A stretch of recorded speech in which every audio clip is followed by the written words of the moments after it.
Hi everyone, this is Dawn with an out the door weather update from Colorado.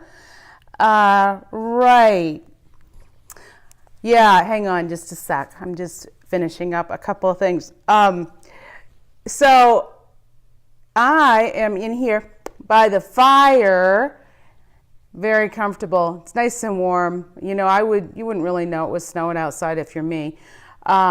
Just cozying up by the fireplace. It's nice. Anyway, that is not where James is. James is out there. He's cleaning up the snow. Yep, and thankfully I've given him a few tips.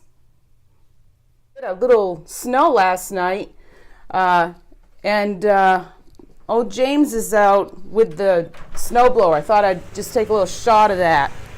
Yep, so here we go. Here's our garage. Nice, huh? Okay, he doesn't look like he's doing a single thing. What the heck? I've given him a few tips, snowblower tips. I hope he listens to what I say. All right.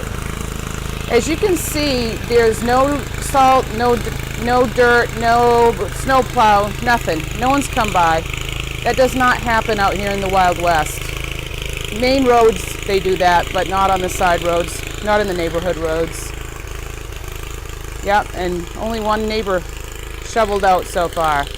Alrighty, that's it for now. See you later.